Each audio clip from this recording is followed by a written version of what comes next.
Hey guys, it's the SM Fanatic of YuGiOhTeamLOB, and today I've got 6 Samurai deck profile. I guess we'll jump right into it. So to start it off, we've got 3 Kagemusha. Sorry guys, we went through a lot of trouble to record this. So. Oh my god, so many times we've had to try. I dropped my iPhones are falling. It's awful. iPhones are falling. It's just awfulness. All right, let's get into deck profile time. They don't care. Okay. 3 Kagemusha. It's 2 other decks. Pretty obvious. Probably the most important card. It doesn't necessarily make it the deck fast like cards like he's on, but without it, the deck would be pointless. And then I've set up the deck's presentation with monsters based on asceticism targets. So his asceticism target would be Elder, and you can go one and the other, and vice versa. You're only going to run 2 Elder, because if you run 3, it gets really cloggy, and it's not very fun. So yeah. Next, you're going to go with 3 Kizan. He is the reason this deck is fast and worth running. Yeah, basically, you special summon him right from your hand. You have another Samurai on the field. He's level 4, make a lot of rank 4s. And when you asceticism, while he's on the field, you can go into Zanji. Zanji gets over beaters like BLS and everything else. He gets over everything, and you know, he gets pretty fast too, because you can go asceticism, get Zanji, and if you want to use his effect, then you can destroy Kizan or something, or you can just go into overlay into very big arsenal of rank 4s. Then you've got Grandmaster. If there's 2 other on the field, you can set asceticism in the Grandmaster, but you can't do it vice versa, obviously, because Grandmaster can't go into an 18. But yeah, but that's not really the reason you'd run Grandmaster. I don't usually do that often, go asceticism with Kizan and go to Grandmaster. Or at least I don't do it on purpose. I do it sometimes without remembering. But yeah, Grandmaster's a great card. I wouldn't recommend running 2 because 2 will get very cloggy, and not to mention, it's never been a time in a duel where I'll be like, God, I wish I had Grandmaster. Also, you can only control 1 Grandmaster at a time. Yes, yeah. Besides that, I was trying to go with the fact of why, besides the obvious. If you can control more than 1, it's awesome, but... Yeah, really. You run 3 then. Yeah, but... Now you'd be a level 5 Kizan based, or, well, you could be a level 4 Grandmaster, but... Next, I'm going to Kageki. Basically, I don't really like the idea of 3. I mean, there's obviously... I wouldn't go against someone trying 3. It's perfectly fine. I would recommend trying it, definitely. Figure out what you prefer. If you're running 1, just quit, okay? There's no reason in any format to ever run 1 Kageki. Well, that's not completely true. Last format was Valor Hungry, but still, you know, you're running 3 Tour Guide, not anymore, but they were running 3 Tour Guide. Valor still existed, so I'm at least running 2 Kageki. And when there's another guy on the field with Kageki, which most of the time there will be, you've got Inishi to go into, and you've also got Iroh. I would not recommend running Iroh this format or any format, because there's not that much to go into. You can go over Raikos and Spear Reapers and that stuff like that, but, you know, that's more of a side deck card than in that case. Inishi's considered very broken by most people who don't play the deck, who go against it and they don't know its effect. Basically, if you have another 6 Sam on the field, you can take 2 6 Sams out of your grave and banish them, and you can target either your opponent's monster or your monster on either player's turn, once per turn, and bounce that card back to the monster's controller's hands, yeah, basically. So, and basically it's pretty obvious if your opponent plays something you don't like it, bounce it. If you have something like a Kizan and Grandmaster and something like Gateway, United Dojo, whatever takes counters, you can bounce that Grandmaster, that Kizan back, and then special it again and get more counters. So, pretty good card. People have been running it at 2, and I don't know, I'm not a big fan of that. If maybe 3 Kageki, that might be a good idea. One hand, there is an asceticism target per hand. Mizuho, I would not recommend running it. Both of them. It just, I don't know, it works. I mean, the consistency of the deck will raise a bit because you will have more people to target with asceticism, but I just don't feel it's necessary completely. But, you know, may want to test it. You've got Spirit. He's very good card, but I've noticed that most people who don't like him are fairly new to the deck. It's one of those cards you have to get kind of comfortable with the way the deck plays to kind of put him in there. And this card is all about playtesting. You have to test it. You can't just throw him in the deck and be like, well, there's this time when I can do this with them. You have to actually test it against another human being, or dueling network, I guess. His main thing would be, basically, for people to kind of summarize, attach him to Xian. And this happens really often. Don't just think oh, maybe I'll have him and Xian at the same time. It happens a lot more than it should. Get him, put him on Xian. Xian becomes a 3,000 beater who has to be destroyed twice, because if he were to be destroyed, you can take him and detachment to the graveyard. And basically, when he attacks over something, destroy something in battle, you get to draw a card. Also, if it were to be your turn, the turn after, and you were just say you had some guy like a level 3 or like a Kagemusha, you detach him and then sync those together. or overlay, just another level 3, which happens pretty often. Also, you can detach them to put counters on your cards, but in the only non-6Ams, I have 3 Valor for the right now. At the beginning of this format, I feel pretty confident in that because of all the decks. Right now, we're being informed on the decks at YCS... Toronto, I think. Toronto, yeah. So, and it's pretty interesting right now, a lot of wind-up. Yeah, like... which surprised me a lot. 5 of the top 8 are wind-ups. But while you're probably watching this right now, you probably already know who won, but... anyways, yeah, a lot of effects going on still, so I'm pretty confident in 3, but it will change as the format progresses. And that's the end of monsters. There's kind of 18. For spells, obviously, Triple United, it's let you draw pretty easy. You feed off Gateway with it pretty often because you can only have 2, so you wait till you deck them with Gateway and then you can draw 2 cards. Usually hoping for back row with that because you already got all the monsters you need from Gateway. Only 2 Dojo. It's really not that uncommon to only run 2, but a lot of people will prefer 3 just because more to feed off of, more special summoning, which, you know, I'm not really a big fan of running 3. It just feels like it'll get too cloggy, especially late game. Drawing Dojo is awful if you don't have anything to do with it. If you are running 3, definitely going to run a card, Shane Squire. It's a great card. I don't run it because I only have 2 and I don't feel it's necessary to main deck. And like if I were to do a tournament, I wouldn't feel it would be consistent enough. 1 Gateway, obviously. Limited to 1, so... Yeah, 1 kind of important. 3 Asceticism, pretty obvious if I haven't shut up about it since then, since the beginning of the video. Yeah, 3 Asceticism, basically makes the deck fast. For the searching, 2 Smoke Signal and 1 Rhoda. And then, let's see, for staples, 1 Monster Reborn, 1 Dark Hole, 1 Book of Moon, and 1 Heavy Storm. I don't main deck any MST, I do side 2, because I feel there are decks that's necessary against that kind of like just play a lot of back row, just kind of skip over their Starlight rows basically, like Glad Beasts and whatnot. But so yeah, I do run these 4. They're good. Any person who plays this deck is gonna find Dark Hole. It's not a good card at all. Also, MST really isn't that necessary because you can negate spell traps like yeah.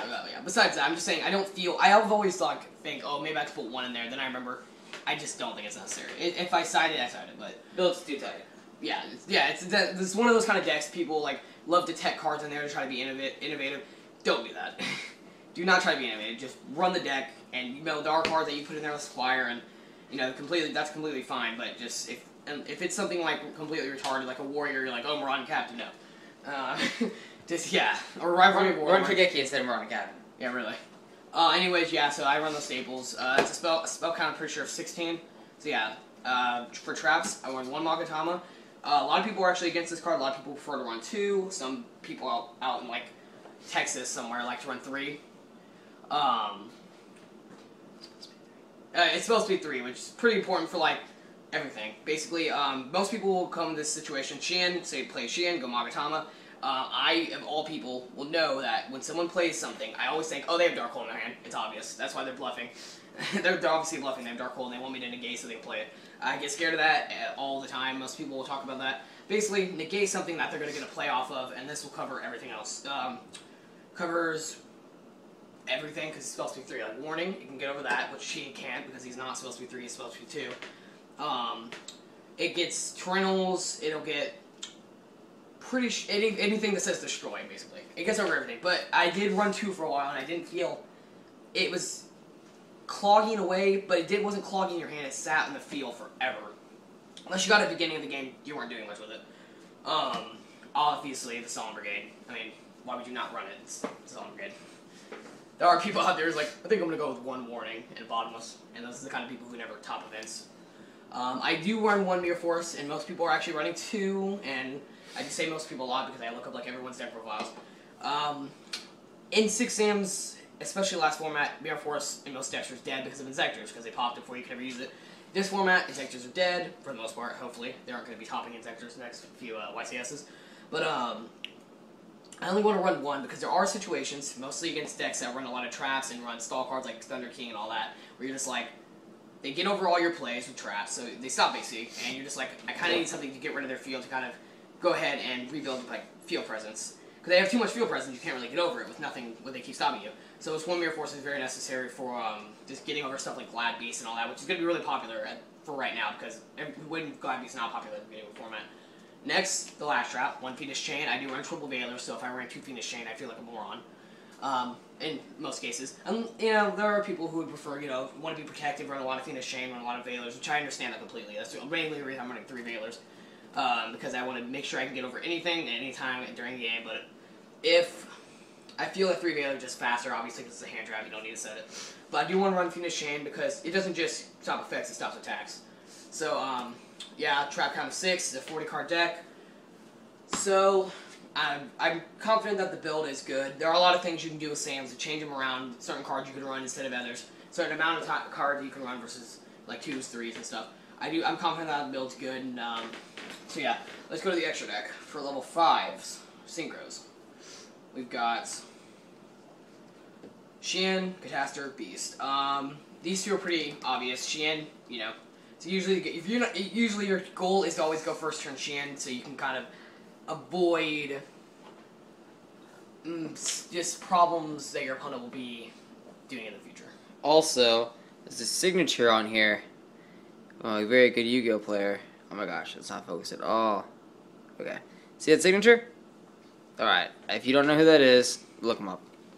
Alright, continue the duel. Continue the video. Okay, Beast, it's obvious. Now, there are people who would prefer, like, okay, I don't want to take up too much space, I want to run a lot of XCs too, which that's understandable, but Catastor is very necessary because, one, it's a good card. There are a lot of dark decks, attributes, and the attribute dark is very popular among, like, a lot of meta decks, but if you can't meet Beast's requirement, and Xian's in the grave, and you need a level 5, you're going to go in Catastor. You can run TG Hyper Librarian, but your consistency of getting more than one synchro out on late game, more than anything, is very low. For level 6s, we did lose Brownac, but I am excited because the ban list didn't hit Sans, but we did lose Brownac, which was kind of problematic for the deck, because he got around a lot of answers. But you've got Barkion, which is pretty obvious. He gets over traps, and he's fairly easy to summon with Kagemusha and Kizan, seeing as that's a very, you know, popular play. And I did replace Brownac with Guy Knight. He seemed like the best choice for many reasons. One, he can't be Phoenix Chain because he's a vanilla. 2, he's 2600, and most cards nowadays have 2500, most speeders. It's like a very popular attack among most everything. So he gets over stuff, he avoids Phoenix Chain, and because there was no one really better to run that you can summon in any situation than Brownac. I mean, Iron Chain Dragon, Oriental Dragon, synchro summoning is not as big as it used to be, especially among tier 1 decks. This is the most synchro summon you're going to see besides the Laws in a tier 1 deck, so Oriental Dragon is not a bad card, it's just... It's Orient Dragon, by the way. What? Orient Dragon. Oh, I said Orient Dragon, but I felt Oriental was more correct, but I guess. But yeah, Orient Dragon. For level 7, Black Rose, Scrap Dragon, level 9, this one. Basically, as much as you're going to get these out, I never get out Black Rose, but why we do not run it? It's like, it's just to be safe. But you know, it's going to happen, getting out. Grandmaster and Kagemusha is pretty often. Scrap Dragon, you could get him out, you know, it's not that hard actually. Go Kageki, Kagemusha, and then Senses and Migi Elder, and go for Scrap Dragon. It happens pretty often. But just the setup of having something to pop and having a problem to get over with Scrap Dragon doesn't happen often, but it will happen. And you can replace it with Stardust and maybe run like a Starlight Red. But, and then Mistworm, obvious. I mean, it's not hard to get out, it's just getting him out often just doesn't happen. Okay, that's Synchros. For rank 4s, I run Shadow, Blade Armor, and Utopia. For popularity among plays, you're going to get Shadow out pretty often if you have Gateway or anything really that takes counters. It's just a good card. He, you know, solves a lot of problems where you don't have enough counters because, I mean, he's not a gnat. He has to be good. Anyways, yeah, he's pretty self-explanatory. Get Kageki, go for 6,000. Or, well, let me specify that. People who don't know. He uses his effect. Kageki's, it makes his original attack 2,000. Kageki's effect will give him an extra 1,500. There's another guy on the field, 3,500. But anyways, Blade Armor, he's good for OTK as well. You get to attack twice, 2,200. I've noticed my preferred play is going, if I'm going to get a rank 4 out turn 1, is Utopia to be safe if I don't know what I'm facing and I know that they may have big beaters.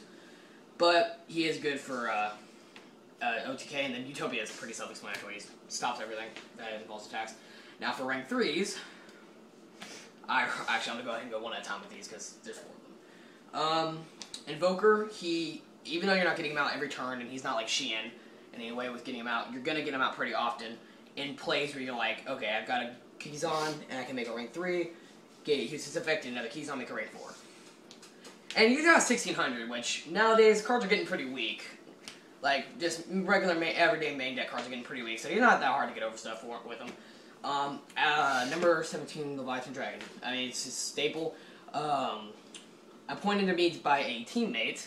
I should take him out for Excalibur, which, you know, I will consider, but I prefer to show this in the deck over Excalibur, even though most people are going to be complaining that I don't run Excalibur. He's not a bad card whatsoever, and I understand completely why you need him, especially in a format where Chaos Dragons are actually topping at Toronto, which it's not really in Chaos Dragons, it's Lightsworn with some Chaos Dragons in there, and what did Lightsworn make? JD. Judgment Dragon, which is a 3000 attack, which Leviathan doesn't get over, but Excalibur does. Levier. Let's see, Inishi, and when you're putting Bondless, or D-Prisons, or D-Fishers, for some reason, it's a good card to have. I mean, you know, you're not going to get it out that often. He's probably my least played XCs in the deck. Or extra deck. Yeah, it's a good card. You go to Nishi, you got 2 guys, bring one in the back. You have to have it, though. Yeah, if you didn't have it, you'd be just running into a really bad situation where, like, well, no, I can't. Can't use Levier. It's like Blackbirds. If you didn't have it, you'd be risking way too much. And then, obviously, Zinbanes. Most deck people are like, well, why would you stall with 6 Ams? They're so, like, you know, fast at getting out, swarming, and getting a bunch of beaters. There's not going to be a time at duel where you're losing, you don't have the field presence, you're just like, you don't have field advantage, my bad. They've got beaters on you, and you're just like, well, if I want to get over this stuff, just go into, and you're going to get rank 3s out all the time, so just get a Zinbanes. I mean, not that bad of a card. So yeah, that's the 15 cards extra deck. This is the A7X Fnatic. Sign it out.